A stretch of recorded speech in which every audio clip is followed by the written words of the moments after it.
ನಿನ್ನೆ ಶೆಟ್ರಂಗಡಿಲಿ ಅಕ್ಕಿ ಬೇಳೆ ಎಣ್ಣೆ ತಂದಿದ್ದೆ, 530 ರೂಪಾಯಿ ಆಗಿದೆ. ಫಸ್ಟ್ ಹೋಗಿ ಕೊಟ್ಬಾ ಇದರಲ್ಲಿ. ಸರಿ. ಹೋಗು. ಅಪ್ಪ, ನಮ್ಮ ಮಾರ್ಕೆಟಲ್ಲಿ ರಂಗಪ್ಪಜ್ಜ ಅಂತ ಒಬ್ರಿದ್ದಾರೆ. ಅವ್ರಿಗೂ 2 ವರ್ಷದಿಂದ ಹಿಂಗೆ ಆಗಿತ್ತಂತೆ ಕಾಲು. ಅವಾಗ ಇದೇ ಎಣ್ಣೆ ಹಚ್ಚಿ ಮಸಾಜ್ ಮಾಡಿದ್ರಂತೆ ಒಂದು 3 ತಿಂಗಳು. ಇವಾಗ ಪರವಾಗಿಲ್ಲಪ್ಪ, ಸ್ಟ್ಯಾಂಡ್ ಹಿಡ್ಕೊಂಡಾದ್ರೂ ನಡೀತಾರೆ. ಅದಕ್ಕೆ ನಾನು ಅದೇ ಎಣ್ಣೆ ತಂದುಬಿಟ್ಟೆ. 300 ರೂಪಾಯಿಗೆ 200 ml. ಸರಿ, ಹಚ್ತೀನಿ. ನೀನ್ಯಾಕೆ ಹಚ್ತೀಯೋ? ನಿಮ್ಮಮ್ಮ ಹಚ್ತಾಳೆ ಬಿಡು. ಯಾಕೆ ನಾನು ಹಚ್ಚಬಾರ್ದಾ? ಮಗ ತಂದೆ ಕಾಲು ಮುಟ್ಟಿದ್ರೆ ಏನಾಗುತ್ತೆ? ಸುಮ್ಮನೆ ಮಲ್ಕೊಳ್ಳಿ ನೀವು.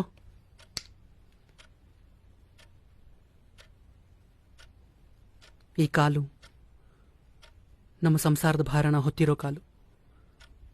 ಈ ಕಾಲು ನಮ್ಮ ಜೀವನದ ಬಂಡಿನ ನಿರಂತರವಾಗಿ ಎಳೆದಿರೋ ಕಾಲು.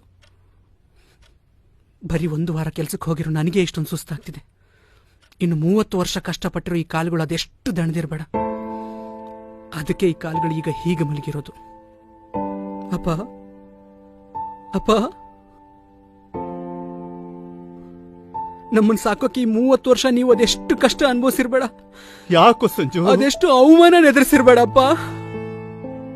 ಆದ್ರೂ ನೀವು ಒಂದಿನೂ ನಮ್ಮ ಮುಂದೆ ಯಾವ ನೋವನ್ನು ತೋರಿಸ್ಕೊಳ್ಳದೆ ನಗನಗುತ್ತಾ ಇದ್ರಿ. ಯಾವುದಕ್ಕೂ ಕಡಿಮೆ ಮಾಡದೆ ನನ್ನ ಒಬ್ಬ ರಾಜ್ಕುಮಾರ್ ಅಂತರ ಬೆಳೆಸಿದ್ರಿ. ಯಾರ ಮುಂದೆನೂ ಕೈ ಚಾಸ್ತಿ ನನ್ನ ಒಬ್ಬ ಸ್ವಾಭಿಮಾನಿ ತರ ಸಾಕಿದ್ರಿ. ಎಷ್ಟು ಗ್ರೇಟ್ ಅಪ್ಪ ನೀವು, ಎಷ್ಟು ಗ್ರೇಟ್ ಅಪ್ಪ. ನಿಮ್ ಋಣ ನಾನು ಹೆಂಗ್ ತೀರಿಸ್ಲಪ್ಪ? ಸಂಜು, ಸಂಜು, ಯಾಕೋ ಯಾಕೋ ಪುಟ್ಟ, ಯಾಕೆ ಹೇಳ್ತಾ ಇದೆಯೋ? ನಿಮ್ ಋಣ ಹೆಂಗ್ ತೀರಿಸ್? ಲಕ್ಷ್ಮಿ, ಲಕ್ಷ್ಮಿ, ಏನಾಯ್ತ್ರಿ? ನೋಡ. ಯಾಕೋ ಸಂಜು, ಸಂಜು, ಯಾಕೋ ಮಗನೇ? ಅಮ್ಮ, ನಾನೆಷ್ಟು ಅದೃಷ್ಟವಂತನಮ್ಮ.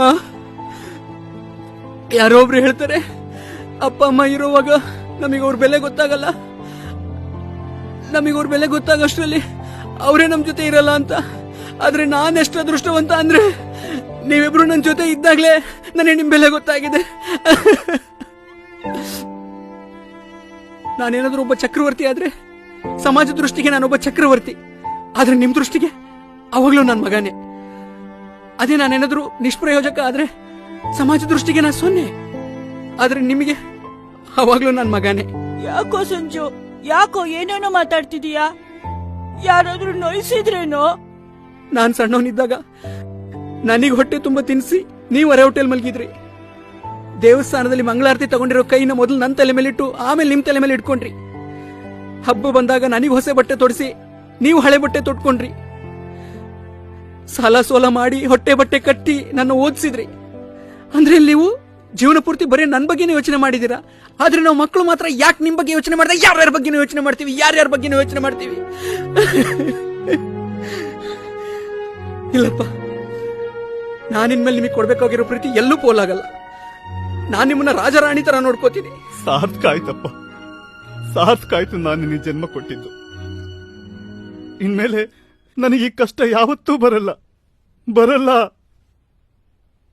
ನಾನು ನಿನಗೆ ಹೇಳ್ಬೇಕಾದ ಏನೂ ಇಲ್ಲ ಕಣ ಸಂಜು. ಆದ್ರೆ